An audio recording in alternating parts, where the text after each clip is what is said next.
దాచింది. ఈవేళ నీవు నీ బిడ్డని బయట సాతాను యొక్క శక్తుల నుండి, బయట అనేకమైనటువంటి సాతాను ప్రయోగించే అస్త్రాల నుంచి కాపాడుకోవాల్సిన బాధ్యత ప్రతి తల్లిగా మనదే. కాబట్టి మన పిల్లల్ని ఖచ్చితంగా కాపాడుకోవాలి. ఈమె ఎలాగైతే జమ్ము పెట్టి చేసిందో, నీవు ప్రార్థననే గోడను కట్టుకొని నీ బిడ్డకి ఏది రాకుండా కాపాడుకోవాల్సిన బాధ్యత నీ మీద ఉన్నది. కాబట్టి వేళ ఎంతమందిని మన పిల్లల వరకు ప్రార్థిస్తున్నామో ఒకసారి ఆలోచన చేయమని నేను మీకు తెలియజేస్తున్నాను.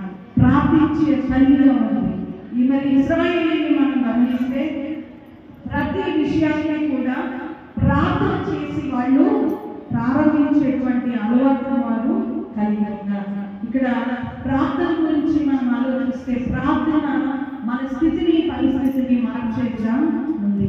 కాబట్టి కళ్ళుగా మనం మన బిడ్డల కొరకు, మన కుటుంబాల కొరకు ఖచ్చితంగా మనం ప్రార్థించే వారుగా ఉండాలి. అలాగే మన పిల్లలకి దాన్ని అలవాటుగా నేర్పించే వాళ్ళగా కూడా మనం ఉండాలి. ఇంకా మనం గమనించినట్లయితే మరి దేవుని కొరకై బిడ్డలను మనం పెంచే వాళ్ళగా ఉండాలి. ఇక్కడ మనం గమనిస్తే ఆ ఫరో కుమార్తె ఆమె వచ్చిన తర్వాత మరి నా కొరకు ఈ బిడ్డని పాలించి పెంచమన్నా. కానీ యోగ్యంగా ఎవరి కొరకు పెంచింది? తన దేవుని కొరకు, తన ఇశ్రాయేలు కొరకు పెంచింది. ఇక్కడ మనం గమనించాలి, ఎవరి కొరకు పెంచింది? ఆమె చెప్పిన మాట ఏంటి? నా కొరకు ఈ బిడ్డని పాలించి పెంచు, నేను నీకు జీతం ఇస్తాను. ఇక్కడ మనం గమనిస్తే దేవుని కార్యాలు ఎంత అద్భుతంగా ఉంటాయో. తన బిడ్డకి పాలించి తాను డబ్బులు జీతం తీసుకున్న ఏకైక వ్యక్తి యొక్కడే. ఎవరైనా సొంత బిడ్డకి పాలించి డబ్బులు జీతం తీసుకున్నారన్నా నాకు తెలిసి ఈ భూమి మీద ఎవరు లేరు, ఒక్కడే.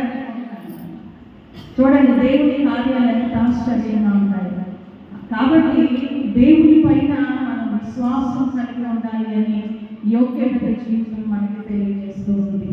దేవుని కొరకు మనం బిడ్డలను పెంచాలి, మన కుటుంబం కొరకు మన బిడ్డలను పెంచాలి, మన యొక్క సంఘం కొరకు, మన సమాజం కొరకు మనం ఖచ్చితంగా మన బిడ్డల్ని పెంచవలసిన అవసరత ఎంతైనా ఉన్నది అనేది నేను మీకు తెలియజేస్తూ ఉన్నాను. ఇంకా మనం గమనించినట్లయితే మానవ జీవితము మరి కష్టాలు, కన్నీళ్ళతోనే ప్రారంభమైంది. దేవుడు ఆనాడు ఆదాము అవలకు చెప్పిన మాట ఏంటంటే, మీరు కష్టపడి పనిచేసి ఈ భూమిని సేద్యపరిచి నీ చెమట కాల్చి నీవు భూమిని సేద్యం చేస్తావు, అది నీకు ఆహారం ఇస్తుంది అని.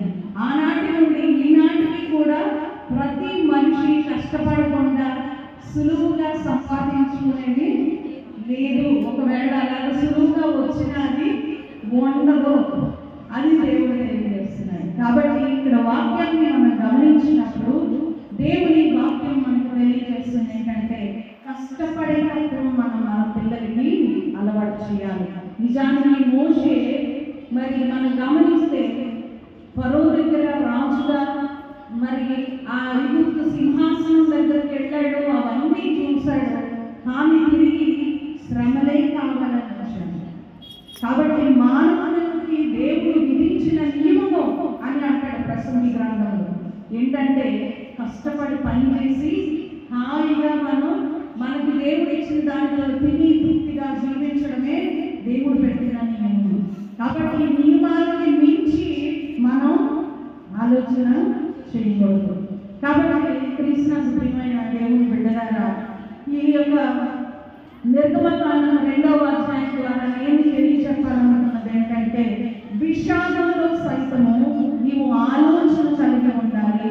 నీ దేవుని ఎడల ఒక నమ్మకాన్ని, విశ్వాసాన్ని కలిగి ఉంటే నీ దేవుడు ఖచ్చితంగా నీ మొరను వింటాడు, మంచి ఆలోచనలతో నేను నడిపిస్తాడు అనేది ఇక్కడ విషయం ద్వారా నేను మీకు తెలియజేస్తూ ఉన్నాను. ఎన్ని కష్టాలు, శ్రమలు వచ్చినా